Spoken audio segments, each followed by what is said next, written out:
만나서 반갑습니다. 광우스님이라고 합니다. 예, 반갑죠? 네. 여러분들 혹시 이런 생각 해본 적 있으십니까?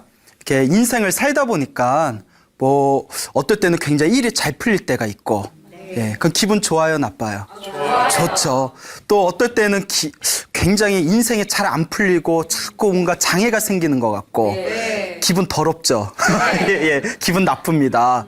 자, 그 이렇게 살다 보면 일이 잘 풀릴 때도 있고, 일이 잘 안 풀릴 때도 있고, 그리고 이제 남을 원망하기도 해보고, 자기 자신을 탓하기도 해보고, 그때 우리 조상님들은 이런 말씀을 자주 사용하셨죠. 내가 전생에 뭔 놈의 업을 그렇게 많이 졌길래, 내가 무슨 업을 그렇게 많이 지었길래, 이런 표현 쓰지 않습니까? 네. 그렇죠. 네. 예, 오늘의 주제입니다. 인생은 자기 복대로 살아간다. 예, 동감하신 분들 계실 겁니다. 요 복이라는 걸 절대 무시할 수가 없죠. 그 옛날 인도에 부처님 당시에 어느 왕이 있었습니다. 왕이 있었는데 왕이 하루 이렇게 낮잠을 자고 있었대요. 그래서 쿨쿨하고 낮잠을 자고 있었는데 잠결에 두 명의 신하가 대화를 나누는 것을 엿듣게 됩니다. 두 명의 신하가 무슨 이야기를 하는 거 하고 엿들어 보니까 그 한 신하가, 야, 우리가 이렇게 왕의 신임을 받고 잘 먹고 편안하게 잘 사는 것은 모두가 왕의 덕택이다. 모두가 왕의 은혜다. 이런 말을 하는 거예요. 그 왕이 기분 좋아요, 나빠요? 좋죠. 씩 웃으면서 이제 잠자는 척하면서 역시 내가 신하를 잘 뒀어. 근데 옆에 있는 신하가 아니다 이러는 거예요. 아니다. 잘 먹고 잘 사는 건 다 누구 복이다? 내 복이다. 내가 전생에 내가 좋은 업을 졌으니까 이번 생에 좋은 왕을 만났고 내가 왕의 신임을 받고 잘 먹고 잘 사는 거지, 내가 복이 없으면 이렇게 잘 살 수가 없다. 다 내 복이다. 이렇게 얘기하는 거예요. 그 왕이 가만히 들으니까 기분이 좋아, 나빠? 예, 괘씸하죠. 예? 그러니까 왕이 이렇게 누워서 무슨 생각을 하냐면, 부처님이 자기 업은 자기가 받는다. 자기 복대로 살아가는 것이다. 라고 말씀은 하셨지만, 막상 또 자기 복대로 사는 거지 왕의 은혜가 아니다. 이런 말을 들으니까 기분이 좀 별로다. 기분이 좋지가 않구나. 이제 이런 마음이 듭니다. 이제 중생은 어쩔 수 없어요. 예, 이제 살짝 삐졌어요. 그래서 이제 왕이 낮잠에서 이제 일어납니다. 부수수 일어나서 이제 못 들은 척하고 방에 가서 이렇게 편지를 씁니다. 이제 왕비에게 편지를 써요. 왕비여, 내가 신하에게 이 편지를 갖다 주면 이 편지를 배달한 신하에게 선물로 큰 보물을 주어라. 라고 이렇게 왕비에게 편지를 써요. 그래서 모든 것은 왕의 은혜로 우리가 편하게 사는 것이다. 라고 말한 신하를 불러냅니다. 이제 상 주려고 마음에 드니까 이제 짜식 하면서, 자, 요 편지를 왕비에게 전해다오. 빨리 전해주는데 절대 다른 사람한테 부탁하면 된다, 안 된다? 안 된다. 안 된다. 네가 전해야 된다. 라고 이제 맡깁니다. 그 이제 신하가 다 왕의 이제 명령이니까, 예, 제가 전달하고 오겠습니다 하고 이제 편지 배달을 갔다 옵니다. 그렇게 이제 며칠이 지났어요. 며칠이 지난 뒤에 왕이 이제 궁전에서 한가하게 쉬고 있는데 어느 신하가 탁 찾아와요. 왕께 감사의 인사를 올리고자 합니다. 그 왕이, 그래, 나에게 무엇을 감사하고자 하는가? 응? 왜 나한테 감사하느냐? 했더니 이 신하가 왕께서 왕비에게 얘기해서 저에게 큰 보물을 선물로 내리셨는데 너무나 감사드립니다 하고 인사를 하는 거예요. 그 왕이 가만히 쳐다봤더니 깜짝 놀라는 거예요. 그 신하가 자기가 배달 보낸 신하가 아니라 모든 건 자기 복대로 살아가는 거다. 왕의 은혜가 아니라 자기 업대로 자기가 받아가면서 사는 것이다. 라는 신하가 감사 인사를 올리고 있으니까, 예? 이걸 두 글자로 뭐라고 해요? 웬열? 막 이렇게 얘기하잖아요. 혹은 목미? 뭐지? 뭐 이런 약간 이상한 이제 분위기가 펼쳐지죠? 희한하다. 아니, 왜 저 사람이 이제 보물을 받았을까? 그 급히 자기가 편지 배달을 보낸 신하를 부릅니다. 예? 그 어떻게 된 거느냐? 편지를 도대체 누가 배달한 거냐? 자초지종을 이야기해봐라.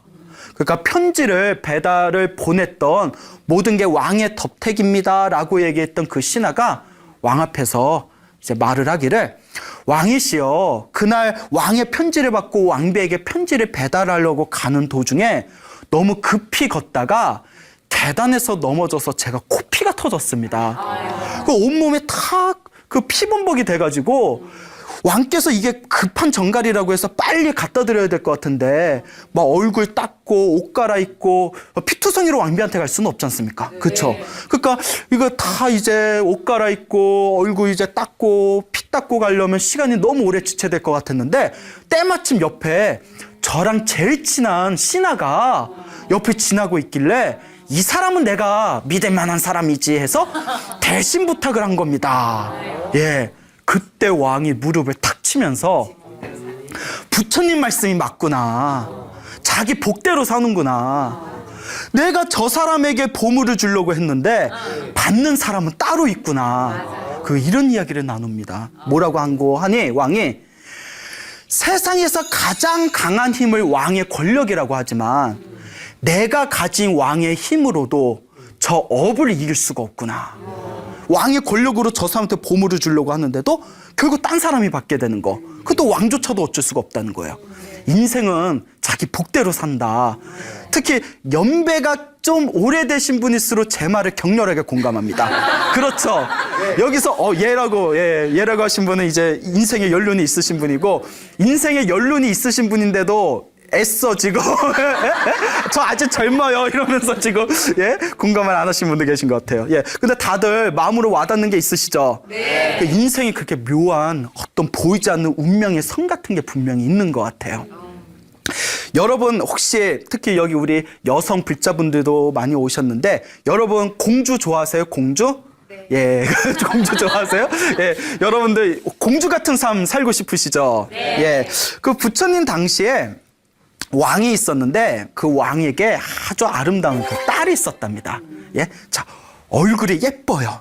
얼굴이 예쁜데 공주니까 뭐도 많아. 돈도 많아. 예, 그 명품백 막 그냥 막 카드 질러버리는 거예요. 예. 얼마야? 그것뿐이 안 돼? 여기 있는 거 다 싹쓸이 뭐 이렇게 돈도 많아. 근데 더 얄미운 게 있어요. 예, 예쁜고 돈도 많은데 또 착해. 이 탄성 뭡니까? 예? 또 착해. 머리도 총명해. 모든 걸 다 갖췄어요. 그러니까 모든 사람들이 다 좋아하는 거예요. 모든 사람들이 다 좋아합니다. 그러니까 왕이 공주를 이제 너무 아끼니까 하루는 항상 공주를 옆에 이제 품에 이제 안고 다니는 거예요. 너무 사랑하는 딸이니까. 하루는 공주에게 이렇게 이제 장난을 칩니다. 공주야, 공주야. 네가 이렇게 사람들에게 사랑받고 이렇게 명예와 권력과 부를 누리고 네가 이렇게 행복하게 사는 게 다 누구 덕이지? 이렇게 이제 질문을 던져요. 장난을 칩니다. 누구 덕입니다 라고 이야기해야 돼요. 그렇죠.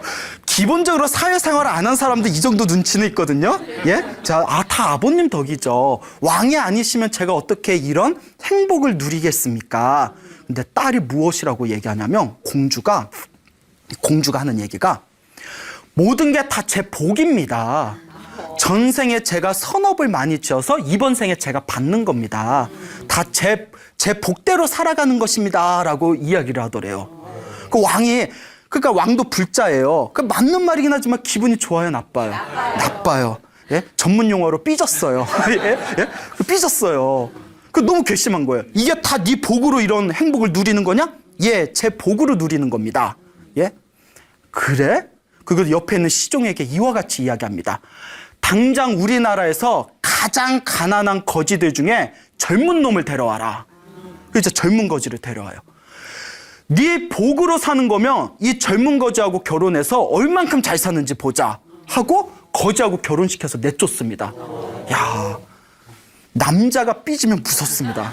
예? 남자도 남자의 질투도 무서워요. 동감하시죠? 예. 여자가 더 동감하시는 것 같아요. 내 남자친구가 많이 삐져봤나 봐요. 예? 남자도 삐지면 무서워요. 그러니까 가장 사랑하는 딸을 젊은 거지하고 결혼해서 내쫓아 버린 겁니다. 그러니까 막 옆에 왕비가 울고 있어요. 울고 있는데 이제 왕이 너무나 화가 나 있으니까 뭐라 말리지도 못해요. 그 공주의 이름이 성광입니다. 공주의 이름이 성광인데 이 성광 공주가 그 어머니를 다 안아드리면서 어머니 다 자기 복대로 살아가는 거라고 부처님께서 말씀하시지 않았습니까? 제가 정말 복이 많으면 거지하고 결혼해서 나가서 살아도 제 복대로 행복하게 살겠죠. 이런 믿음이 있어요. 그러니까 어머니는 다 이렇게 위로를 해드린 뒤에 젊은 거지와 왕군을 나옵니다. 그래서 이제 자기 남편이 된 이제 거지 움막을 가요. 자기 남편이 살고 있는 거지 움막을 가는데 그 거지 움막이 얼마나 초라하겠어요. 그 이제 남편한테 자기 이제 남편이 된 젊은 거지한테 다 절을 올리면서 이렇게 이야기합니다. 부처님께서 부부의 인연은 깊고 깊은 인연이라고 했습니다. 이번 생에 제가 당신과 결혼한 것도 전생의 깊은 인연일 것입니다. 많은 사람들은 지금 저를 비웃을 것입니다. 저 공주가 교만해서 입을 잘못 놀린 탓에 왕에게 쫓겨났구나. 그 젊은 거지하고 결혼해서 앞으로 괴롭게 살아가겠구나라고 저를 비웃을 테지만 저는 그와 같이 생각하지 않습니다. 부처님께서 분명히 자기 업은 자기가 받는 것이고 행복과 불행도 자기 안에 있다라고 했습니다. 그러니 이제부터라도 우리가 인과 응보를 열심히 믿고 열심히 복과 선업을 쌓아서 행복하게 살아봅시다. 이렇게 이야기를 하더래요. 공주가 대차요. 예. 자, 이렇게 이야기를 하면서 이제 남편한테 근데 당신 부모님은 어디 계십니까? 라고 질문을 합니다. 이 남편이 하는 얘기가 실은 우리 집이 이 나라에서 가장 손꼽히는 큰 부자였는데 내가 어렸을 때 부모님이 갑자기 급사를 당하셨고 그 집에 큰 화재가 나서 내가 이와 같이 천의 고아가 돼서 거지로 살아오고 있어. 부모님은 돌아가신 지 오래요. 예, 그럼 이제 시월드는 안 겪겠네요, 공주가. 거지하고 결혼해서 쫓겨난 것도 서러운데 시어머니 이제 잔소리 안 들어도 되겠네요라고 얘기하면 안 되겠죠? 예, 그러냐고. 그러면 당신이 살던 옛집을 한번 가보자고. 옛집에 한번 가봅시다. 그러니까 이제 그 거지 남편이 아니 집이 다 불타서 황폐하게 이제 변한 지 오랜데 가봤자 별거 없습니다. 아닙니다. 제가 짐작되는 바가 있으니 한번 가봅시다. 이제 거지 남편이 자기 옛집을 데려가요. 그 이제 다 불타고 다 황폐화되고 막 잡초가 이제 가득하겠죠. 그 성광공주가 그 안에 들어가가지고 여기저기 막 뒤져봅니다. 그 거지 남편은 뭐 하고 있나 하고 이렇게 쳐다보고 있는데 자 이렇게 다 뒤져봐요. 뒤져보더니 여러분 그런 얘기 들어본 적 있습니까? 정말 복이 많고 운이 많은 사람은 길을 가다가 돌부리에 넘어지게입니다. 돌부리에 넘어져서 머리가 깨졌어요. 그래서 너무 화가 나요. 너 같은 돌부리가 감히 나를 해치려고 해? 너무 화가 나서 삽을 가져와서 그 돌부리에게 복수하려고 땅을 팝니다. 땅을 팠는데 거기서 뭐가 나왔을까요? 예. 온천이 터졌답니다. 예? 그러니까 아니 저도 어디서 들은 얘기예요. 정말 복이 많은 사람은 재수 없는 사람은 넘어져서 코가 깨진다는 얘기도 있잖아요. 뒤로 넘어져서 코가 깨진다. 정말 복이 많은 사람은 복수하려고 땅 파다가 온천이 터지는 거예요. 성광공주도 복이 많았나 봐요. 예? 뭐가 있나 이렇게 찾다가 뭐 이상한 괴짝이 보여서 괴짝을 다 열어봤더니 여태껏 그 누구도 찾지 못했던 금괴 괴짝을 금은 보물이 있는 금괴로 된 괴짝을 찾아낸 거예요. 그래서 남편을 불러서 이렇게 이야기합니다. 제가 짐작되는 바가 있다고 하지 않았습니까? 분명 모든 부모는 자식을 사랑하기 마련입니다. 분명히 당신의 부모님께서도 당신의 미래를 위해서 재산을 어디다가 분명히 숨겨놨을 겁니다. 근데 갑자기 급살로 돌아가셔서 유언을 남기지 못하셨을 겁니다. 그래서 제가 혹시나 하고 찾아봤던 겁니다. 복 있는 사람은 틀려. 여러분 한번 찾아보세요. 나오나? 복이 많으면 나오시겠지. 예? 그러니까 이제 그 괴짝을 가져와가지고 그 괴짝에 있는 금은 보물을 팔아서 큰 집을 짓고 하인들을 이제 모아서 이제 궁전에서 지내던 거와 같이 그런 행복한 나날을 보내게 됩니다. 그래서 왕이 이제 자기의 딸을 내쫓은 그 왕이 너무나 가슴에 죄책감이 느껴지는 거예요. 내가 미쳤지. 내가 세상에 눈에 넣어도 안 아프는 내 딸을 순간의 화를 못 이겨서 내 딸을 거지에게 결혼시켜서 내쫓았다니 내가 미쳤구나. 그 이제 시종을 불러서 내 딸이 지금 고생하고 있지는 않은지 내 딸이 지금 힘들게 살고 있지는 않은지 어서 찾아봐라. 죽기라도 하면 어떡하냐. 어서 찾아봐라 이러더래요. 그 부모 마음은 다 같아요. 예? 그러니까 그거 좀 참지. 뭘 또 굳이 좀 내쫓아. 그렇죠? 예? 무슨 막장 드라마야? 예? 자, 그래서 이제 시종이 이제 가가지고 이제 성광공주가 어딨나 이렇게 찾아봤더니 너무너무 행복하게 살고 있는 거예요. 큰 부자가 돼서. 그 시종이 놀라가지고 왕에게 와서 왕이시여 놀라지 마십시오. 이 궁전에서 이 궁궐에서 살던 것보다 더 부유하게 살고 있습니다. 예? 그 왕이 깜짝 놀라가지고 이제 자기의 딸 공주와 이제 사위죠, 거지 남편, 이제 자기의 사위를 불러서 이제 자초지종을 묻습니다. 딸아 미안하다. 내가 미쳤구나. 너를 보내고 나서 내가 한시도 잠을 제대로 자지를 못했다. 이게 어떻게 된 일이냐 자취주종을 물어보니까 딸이 이제 한결같이 이제 처음부터 이제 끝에 있었던 일까지 다 이야기를 하는 거예요. 그때 이제 왕이 감탄하면서 자기 업은 자기가 받는구나.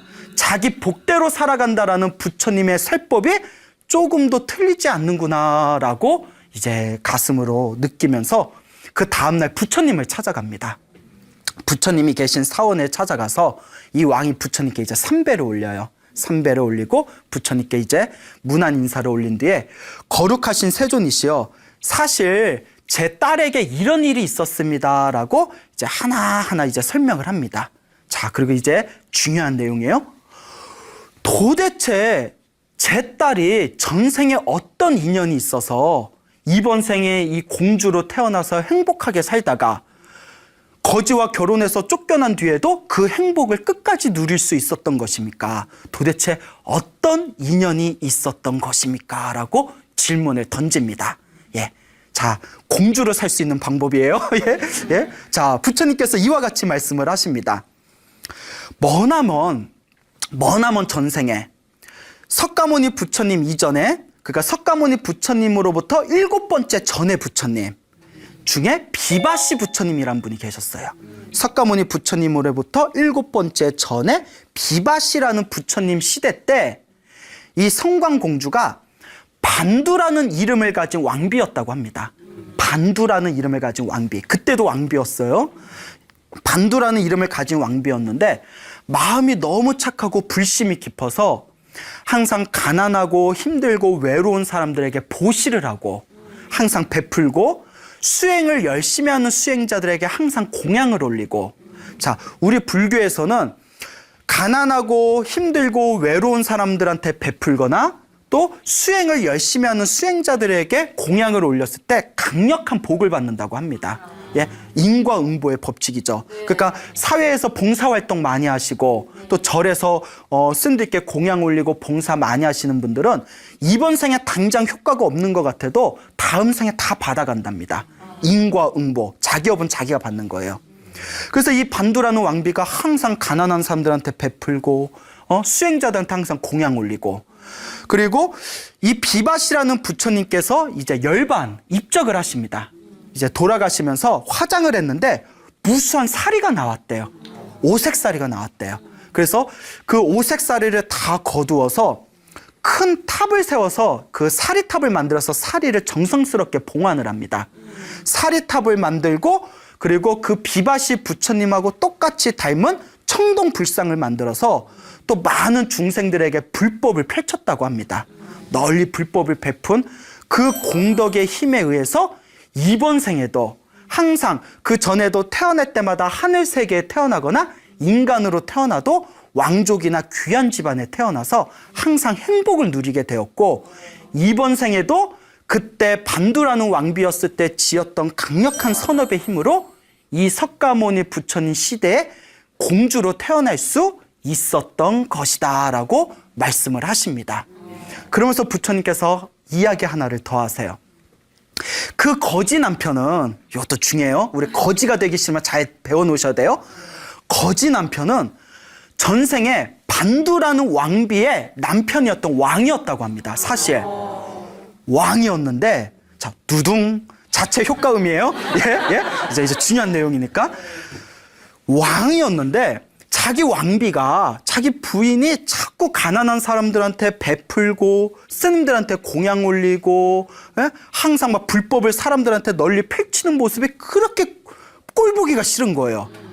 그러니까 막 악담을 해요. 야, 저렇게 머리에 빡빡 깎은 중들한테 뭐 그런 거 갖다 줘봤자 무슨 복을 받는다고. 그런 남편 많으실 거예요. 우리 보살님들 중에서도 이렇게 절에 열심히 다니면 그 절에 뭐하러 열심히 다녀? 뭐 이런 분들이 계실 수도 있을 거예요. 그 왕이 막 이렇게 악담을 하고 방해를 하고 싫어하니까 이제 이 반두라는 왕비가 항상 부처님한테 기도하면서 제발 우리 남편도 독실한 불자가 되게 해주십시오. 우리 남편도 큰 복을 짓는 그런 훌륭한 제가신자가 되게 해주십시오라고 항상 기도하면서 남편을 설득을 했답니다. 오랫동안 설득을 하니까 그래 이제 왕도 이제 부인을 아주 사랑했나 봐요. 자기의 왕비, 자기의 부인이 또 아주 깊은 마음으로 설득하고 또 설득하니까 나중에는 마음을 바꿨대요. 마음을 바꿔서 나중에는 자기 왕비, 부인을 따라서 그 가난한 사람들에게 많이 베풀고 스님들한테 공양 올리고 그 부처님한테 이제 기도도 하면서 그 뒤로는 선업을 많이 지었다고 합니다. 그때 업으로 인해서 처음에는 왕비가 복 짓는 걸 방해하고 스님들한테 악담을 했잖아요. 처음에 그 업의 과보, 그 악업으로 인해서 처음에는 그 초년에는 거지로 살았다는 거예요. 무슨 말인지 알겠죠? 그러다 나중에 왕비, 자기 부인의 설득으로 마음을 돌려서 복을 많이 지은 선업의 힘에 의해서 이번 생에 다시 머나먼 전생에 자기 부인이었던 누구를 만나서 성광공주를 만난 뒤에 우리 전문 용어로 발복을 한 거예요. 복이 발한 거예요. 무슨 말인지 알겠죠? 즉 악업은 악업대로, 선업은 선업대로 누가 받는다? 다 자기가 받는 거예요. 여러분. 여러분 한번 생각해 봅시다. 여러분들이 살아가면서 좋은 일 생길 때도 있죠. 여러분들이 살아가면서 나쁜 일 생길 때도 있죠. 좋은 일이 생길 때가 더 많아요? 나쁜 일이 생길 때가 더 많아요? 나쁜 일. 애매한데 이거. 자, 근데 이렇게 한번 따져보시면 됩니다.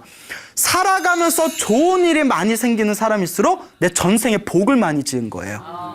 살아가면서 안 좋은 일이 자꾸 생기는 사람일수록 전생에 악업을 많이 지은 거예요. 복을 다 까먹어서 그래요. 근데 이번 생에 자꾸 무엇을 지어야 되겠어요? 그렇죠. 선업, 복을 지어야죠. 이제 아시니까 오늘부터 복 많이 지으시겠네.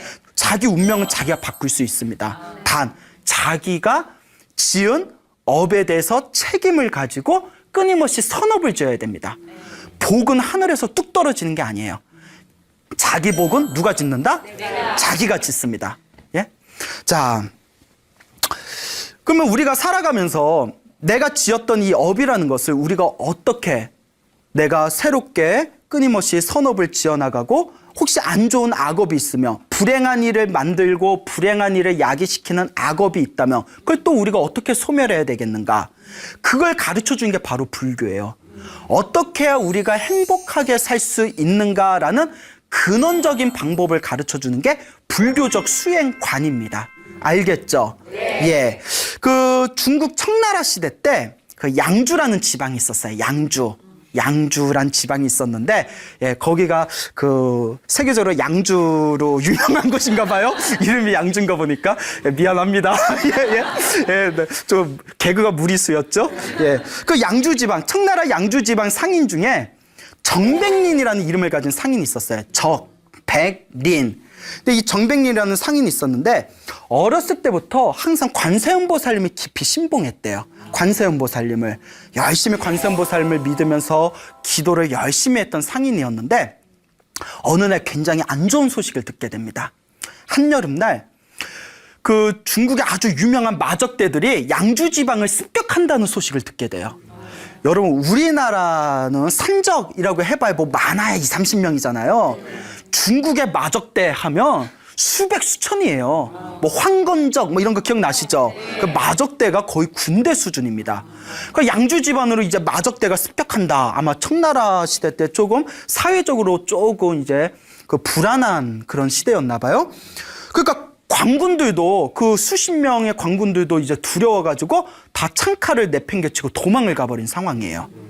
그러니까 이 정백린이라는 이 양주에 있는 이 상인이 고민에 빠집니다. 지금 식구들을 내가 다 끌고 도망가 봤자 마적대들이 말을 가지고 쫓아오면 우리 다 죽을지도 모른다. 아, 이거 어떻게 해야 되냐? 차라리 집 안에 숨어 있어야 될까? 산으로 숨어야 될까? 아니면 멀리 도망을 가야 되나? 어떻게 해야 될까? 그러다가 기도를 합니다. 관세음보살님 제발 도와주세요. 관세음보살님, 관세음보살님. 근데 희한한 게 하나 있어요. 저도 평소에 관세음보살 기도를 많이 했었는데 평소에 관세음보살 기도를 하면 관세음보살이 잘 안 도와주는 것 같아. 솔직히 뭐 아무리 불러도 있는지 없는지, 나 혼자 허공에다 관세음보살 불러봤자 뭐 있는지 없는지 대꾸도 없고, 뭐 이거 효험이 있나 없나 싶기도 하고. 근데 신기한 게 정말 다급할 때 부르면 정말 효과가 있어요. 아, 제가 경험해봐서 알아요. 그거 희한해요. 정말 다급할 땐 도와주는 것 같아요. 그래서 제가 이 얘기를 어느 큰 스님께 여쭤봤더니 그러시더라고요. 관세음보살님은 가벼운 분이 아니다. 예? 정말 저 사람이 간절할 때, 정말 급할 때, 그때 귀신같이 도와주신다. 예? 그 굉장히 시크해요. 예? 아주 도도하세요. 무슨 말인지 아시겠죠? 네. 그러니까 이 정백리한 사람이 간절하게 너무나 다급하니까 목숨이 걸려 있잖아요. 열심히 기도를 하니까 꿈에 관세음보살님이 나타나셨대요. 예, 실제로 우리 기도 많이 하신 분들, 불자분들 중에 간절히 기도하면 꿈에 현몽하는 경우가 있습니다.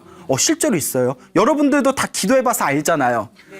표정이 예러 가신 분들 계시네요. 예, 그 열심히 기도하니까 관세음보살님이 현몽을 하셨는데 관세음보살님이 이렇게 이야기하시는 거예요. 너희가 지금 17명의 가족이 있는데 많이 났어. 17명의 가족이 있는데 너 하나는 목숨을 살기가 힘들다. 16명을 살릴 수는 있지만 너는 살기가 힘들다. 너는 이번에 죽을 것이다. 하지만 너네 가족은 살 것이다. 라고 이제 현몽을 하게 됩니다. 가족이라도 사니까 얼마나 다행이에요. 그런데 내가 죽는다니까 슬퍼요, 안 슬퍼요? 슬프죠. 일단 내가 있어야 가족도 챙겨주지. 그렇잖아요. 그러니까 다시 기도를 합니다. 관세음보살님 제발 저도 살려주세요. 관세음보살님은 무한한 능력과 힘이 있지 않습니까? 제발 자비로운 마음으로 저도 살려주십시오라고 간절히 기도를 합니다. 그리고 며칠 후에 또 꿈을 꿨어요. 관세음보살님이 나타나시더니 이렇게 이야기하십니다. 정백리나 내 얘기를 한번 들어보거라. 너는 과거 전생에 누군가를 칼로 26번을 내리쳐서 죽였던 업이 있다. 살생의 업이 있다. 너는 이번 생에 그 업을 받아야 된다. 예? 그렇기 때문에 이번에 마적대 중에서 왕마자라는 사람이 왕마자, 성은 왕씨고 마자는 한자 마자는 우리말로 저기 이제 그 이렇게 곰보라는 뜻이에요. 곰보. 그러니까 왕마자, 왕씨성을 가진 곰보라는 뜻이에요. 왕마자라는 사람이 전생에 업을 갚기 위해서 칼을 가지고 너네 집에 찾아올 것이다.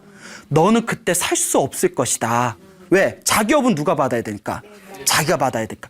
너 하나 살고자 가족들까지 연루가 되면 가족들도 피해를 보게 될 테니 가족들은 방한 사랑채에다 숨겨두고 너 하나만 죽으면 다른 가족들 목숨은 살리게 될 것이다. 라고 꿈을 꾸게 됩니다. 이야. 그러니까 이 전백리한 사람이 내가 전생 그렇게 무서운 업을 지었는가. 이번 생에 꼼짝없이 그 업을 내가 받아야 된다고 하시니 그래 부처님께서도 자기 업은 자기가 받아야 된다고 했으니 이번 생에 나 하나를 희생하자. 그리고 이제 부처님한테 계속 관세음보살님한테 기도하면서 이제 자기가 죽는 날을 기다려요. 이제 마음이 다 비웠어요. 그게 닷새가 지납니다. 닷새가 지냈을 때 마적대들이 그 양주성을 침공을 합니다. 그러니까 이제 계획대로 전백리는 그 이제 자기 사랑채에다가 가족들을 다 숨겨두고 자기 혼자 대청마루에 딱 기다리고 있어요. 아, 이제 얼마 안 있으면 오겠구나. 아, 이거 초조한 걸? 뭐 그러겠죠. 나 떨고 있니? 뭐 이렇겠죠? 아, 어떡하지? 빨리 와서 이왕 맞는 애면 빨리 와서 죽여줬으면 좋겠는데 이제 마음을 다 비웠으니까. 네? 그때 이제 웬 큰 거구의 웬 도적이 그 칼을 들고 칼을 막 휘두르면서 여기 아무도 없느냐 하고 자기 집안으로 뛰어쳐 들어온 거예요. 또 얼굴을 보니까 막 곰보예요. 아, 저 사람이 왕마자인가 보다. 왕곰보인가 보다. 아이고 왕마자 어르신 왜 이제 오셨습니까? 한참을 기다렸습니다 하고 전백님이 다 안내를 하는 거예요. 그 왕마자가 깜짝 놀라서 칼을 휘두르다가 그대와 나는 초면인데 어찌 나의 별명을 아시오? 어찌 나의 이름을 아시오? 그러니까 이 전백민이 일단 오셔서 목마르실 텐데 차 한 잔 드시고 좀 쉬셨다가 이왕 죽일 거 컨디션 좋을 때 저도 한 방에 가니까 그렇잖아요. 막 두 번 세 번 내리치면 얼마나 아파요. 한 방에 가야 되니까 일단 뭐 차부터 드시고 좀 쉬시죠. 그 이제 차를 한 잔 탁 들이면서 관세음보살 꿈 이야기를 합니다. 그 왕마자가 예끼 이놈아 어디 사람을 그렇게 현혹시키고 속이려 드느냐 그게 말이 되냐 관세음보살이 꿈에 나타나서 내 이름을 가르쳐 주다니 아닙니다. 제 말이 거짓이라며 어떻게 제가 당신의 이름을 알고 기다리고 있었겠습니까? 관세음보살님께서 제가 당신의 전생에 26번 칼로 내리쳐서 죽인 업이 있으니 이번 생에 그 업을 받으라 하셨습니다. 그러니 한 가지 바람이 있다면 저 그냥 고통 없이 저를 죽여주십시오 라는 거예요. 그 왕마자가 탁 이렇게 차를 한 잔 마시면서 탁 고민하더니 그래 네가 지은 업은 네가 받아야지 하면서 칼로 내리칩니다. 26번을 퍽 하고 내리쳐요. 자 그런데 두둥 마무리는 항상 어때야 된다? 훈훈해. 어쩜 그렇게 잘하세요? 마무리는 훈훈해야 되죠. 칼등으로 내리칩니다. 날이 아니라 무엇으로 내리쳤다? 칼등으로 내리쳐요. 칼등으로 26번을 퍽퍽 내리칩니다. 그러더니 왕마자가 이렇게 이야기합니다. 전생에 그대가 나를 죽여서 내가 이번 생에 그대를 죽이면 다음 생에 또 그대가 나를 죽일 거 아닌가. 이 원한이 언제 끊기겠는가. 쿨해요.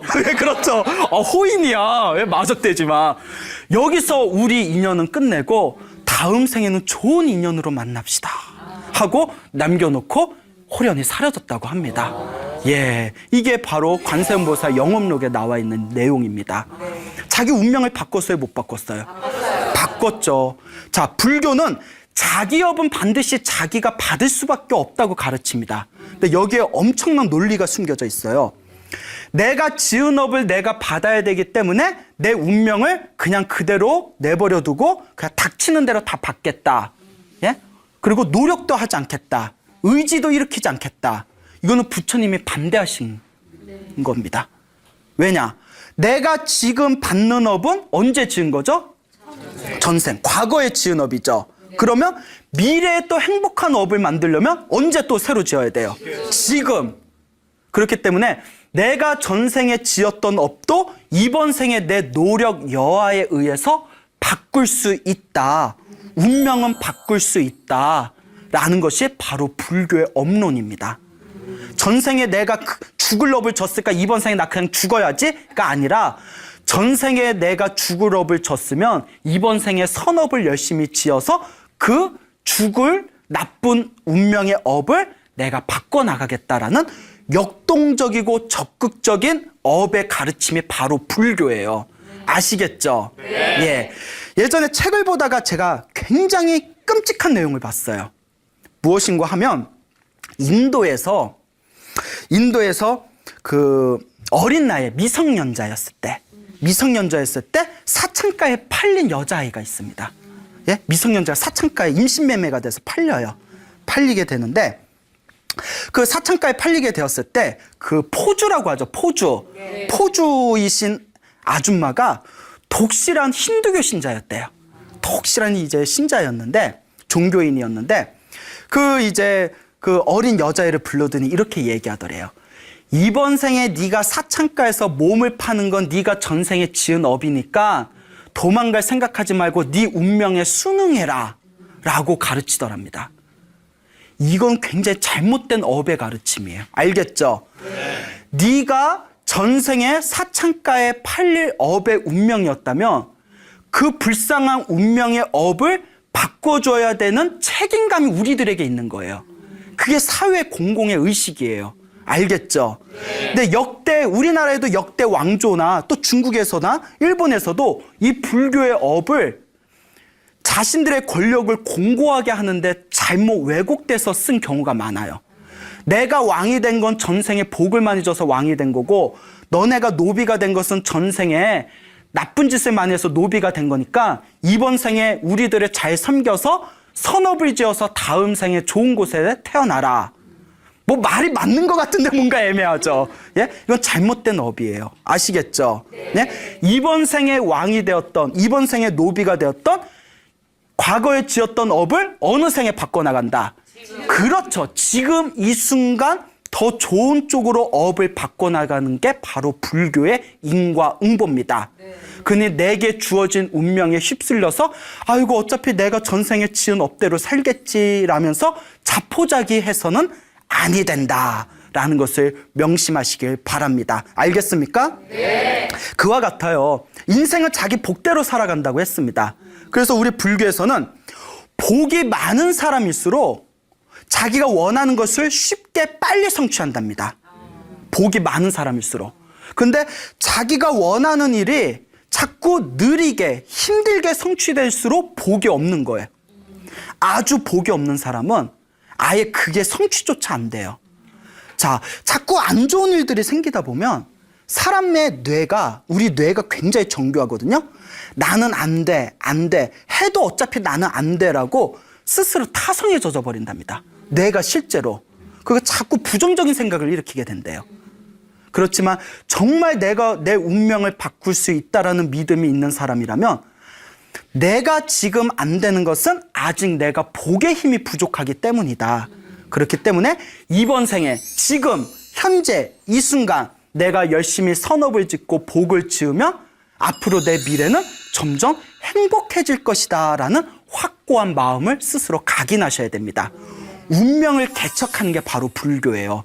아시겠죠, 여러분? 예, 여러분의 운명을 바꿔보시길 바랍니다. 운명을 바꾸기 위해서 불교에서는 여러 가지 방법과 수행법을 가르쳤는데요. 간단히 요약해서 말씀드리자면 우리가 시간이 바쁘니까 첫째, 기도를 많이 해라. 기도를 많이 해라. 여기서 기도를 많이 하라는 의미가 내가 지금 이번 생에 일이 잘 안 풀리는 거는 전생에 악업을 많이 지어서 그래요. 악업, 좋지 못한 업, 그러니까 볶아먹는 짓을 많이 해서 그래요. 볶아먹는 짓 중에 대표적인 게 우리 사람들이 쉽게 저지르는 건데 뒤에서 누구 욕하는 거. 어떻게 뒤에서 누구 욕하는 게 그렇게 입으로 짓는 악업이라고 해요. 뭔 얘기인지 알겠죠? 건전한 비판은 괜찮아요. 비판과 비난의 차이 아시죠? 비판은 더 나은 곳으로 나아가기 위한 서로의 어떤 의견의 교류고, 비난은 그냥 마음에 안 들어. 난 네가 재수없어. 그래서 욕을 하는 게 비난이에요.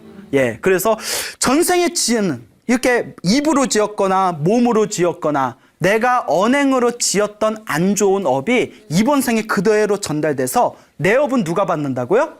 내가 받습니다. 그래서 일이 잘 안 풀린다는 거예요. 내가 지은 악업의 힘에 의해서 일이 잘 안 풀리는 것을 우리가 업장이라고 합니다. 악업의 장애물, 줄여서 업장이라고 해요.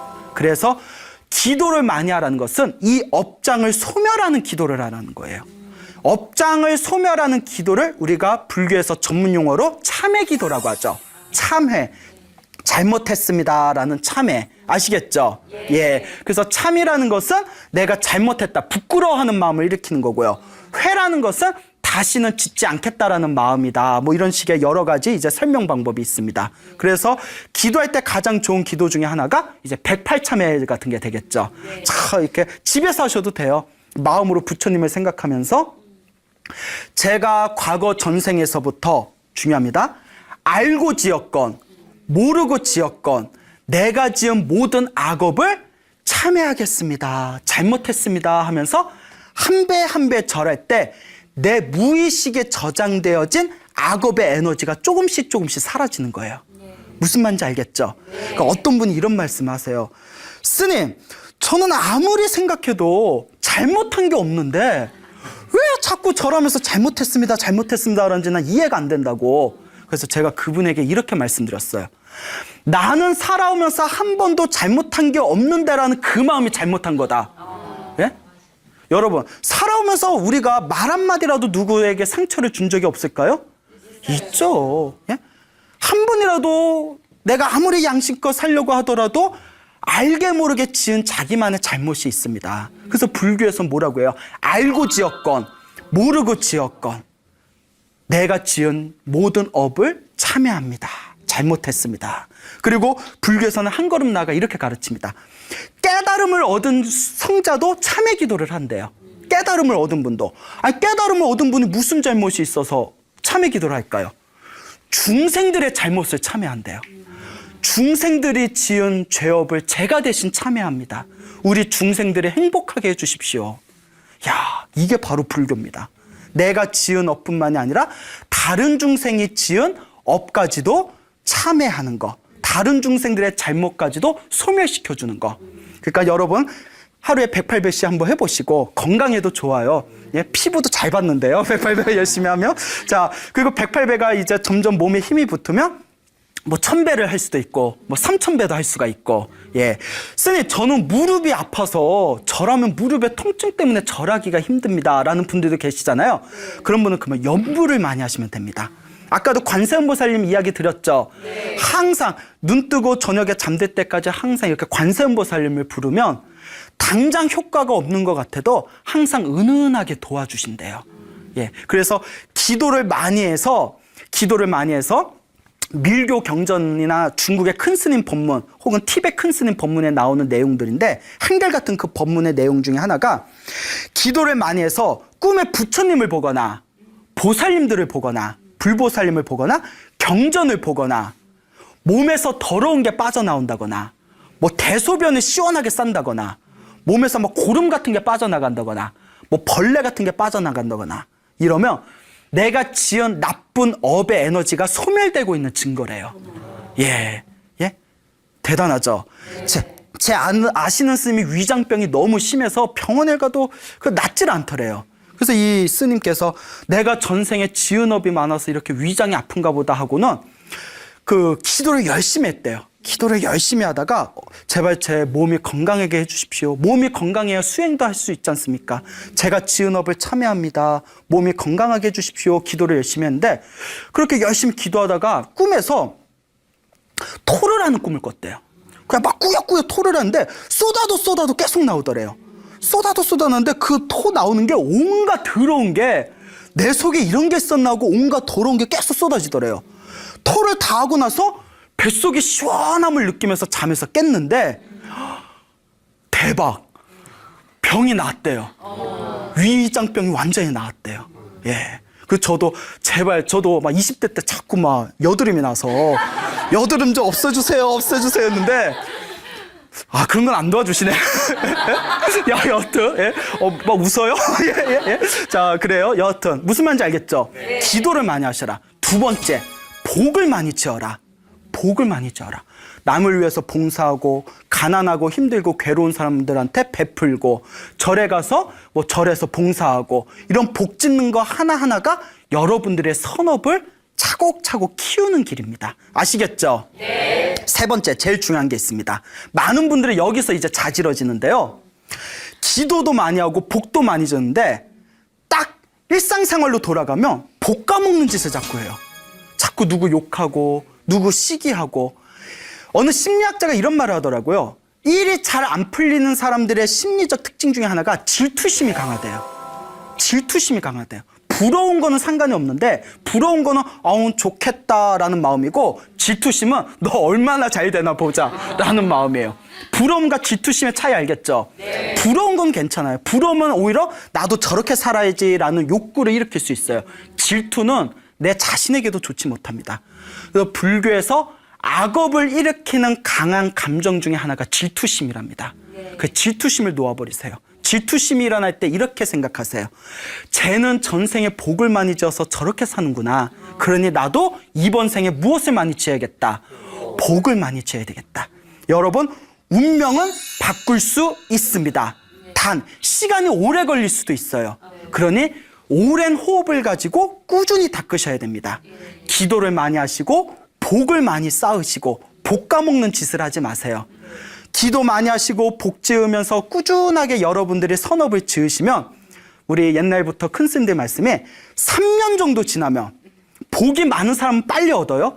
아무리 복 없는 사람도 3년이 지나면 운명의 기운이 점점 바뀐답니다. 제 아는 젊은 불자가 있는데 그 불자분이 그 젊은 이제 처자예요. 열심히 이제 절에 다니고 복을 열심히 줬어요. 그러다가 어느 날 저한테 이런 얘기를 하더라고요. 스님 말씀처럼 3년 정도 지나니까 정말 좋은 일들이 자꾸 생겨요. 그 얼굴에 꽃이 폈어. 얼굴이 되게 좋아졌더라고요. 예? 자, 아마 이 방송 보고 있을 겁니다. 예. 그 여러분들도 여러분들의 운명을 바꿔보시기 바랍니다. 알겠죠? 네. 예. 여러분, 행복해지고 싶습니까? 네. 행복한 삶을 창조하고 싶습니까? 네. 복을 지으십시오. 선업을 쌓으십시오. 공덕을 쌓으십시오. 복과 선업과 공덕의 힘이 여러분들을 진정한 행복의 길로 이끌어 줄 것입니다. 여기서 마치겠습니다. 소중한 나 무한 행복!